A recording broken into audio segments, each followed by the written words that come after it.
السلام علیکم ورحمۃ اللہ وبرکاتہ۔ عقل پرستی اور ریشنلزم یہ ایک اتنی سنگین غلطی ہے کہ اس کے آ جانے کے بعد انسان کا مذہب اسلام، دین اسلام سب کچھ برباد ہو جاتا ہے۔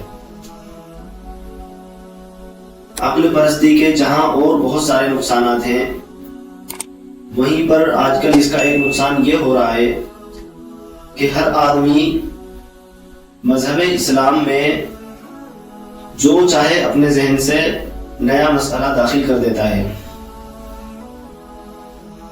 جبکہ یہ اتنا بڑا گناہ ہے کہ اللہ کے پیغمبر صلی اللہ علیہ وسلم فرماتے ہیں کہ جس آدمی نے اپنے دماغ اور اپنی رائے سے بغیر تحقیق کے کسی کو مسئلہ اور فتویٰ بتا دیا تو اس کا گناہ اس فتویٰ بتا دینے والے پر ہوگا۔ مگر لوگ آج کل اپنی طرف سے جو چاہے مسئلہ بتا دیتے ہیں۔ تو بھائیو، اگر دین اسلام اور مذہب اسلام اتنا سستا اور اتنا گھٹیا ہوتا تو پھر صحابہ کرام کو اللہ کے پیغمبر صلی اللہ علیہ وسلم سے ایک ایک مسئلہ پوچھنے کی ضرورت نہیں تھی۔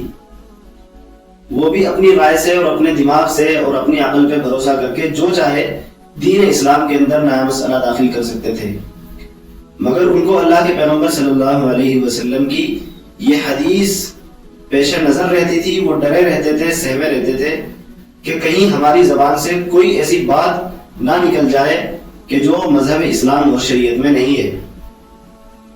لیکن آج کل مسلمانوں کے سامنے یہ حدیث بالکل نہیں ہے، انہوں نے اس حدیث کو بالکل نظر انداز کر دیا ہے۔ جب کوئی مسئلہ پوچھتا ہے تو کئی لوگ ایک دم سے اپنی زبان سے بول دیتے ہیں، جو چاہے مسئلہ بتا دیتے ہیں۔ وہاں چاہے کوئی عالم اور مفتی بھی بیٹھا ہو، اس کا خیال نہیں رکھتے، اس کو نہیں بولنے دیتے، اس سے تیز اور ایک دم برق رفتاری کے ساتھ لوگ کے زبان پر رکھ کے ایک دم سے مسئلے کو بتا دیتے ہیں۔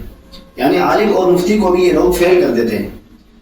اور یہ غلطی اور عقل پرستی کا جو زور ہے زیادہ تر ان لوگوں میں پایا جا رہا ہے کہ جن کو مذہب اسلام کی کچھ تھوڑی ہوا لگ گئی ہے، جو مذہب اسلام کے بارے میں، دین اسلام کے بارے میں کچھ چند گنی چنی باتوں کو جانتے ہیں، تو وہ اس طرح کی حرکت کرتے ہیں کہ اپنی طرف سے جو چاہے مسئلہ بتا دیتے ہیں۔ تو میرے دوستو، اس غلطی سے اور اس سنگین جرم سے اپنے آپ کو بچاؤ، خامخواہ گناہ میں ملوث مت ہو۔ کسی عالم اور ماہر مفتی کی طرف سائل کو بھیج دینا چاہیے کہ بھئی فلاں عالم سے، فلاں مفتی سے معلوم کر لو، اپنی طرف سے مت بتایا کرو۔ اس کا بہت ہی سنگین گناہ اور جرم ہوتا ہے، اس کا بہت ہی سنگین گناہ آپ کے ذمے پھر ہمیشہ رہتا ہے۔ اللہ تبارک و تعالی ہم سبھی کو صحیح عمل کی توفیق عطا فرمائے۔ السلام علیکم ورحمۃ اللہ وبرکاتہ۔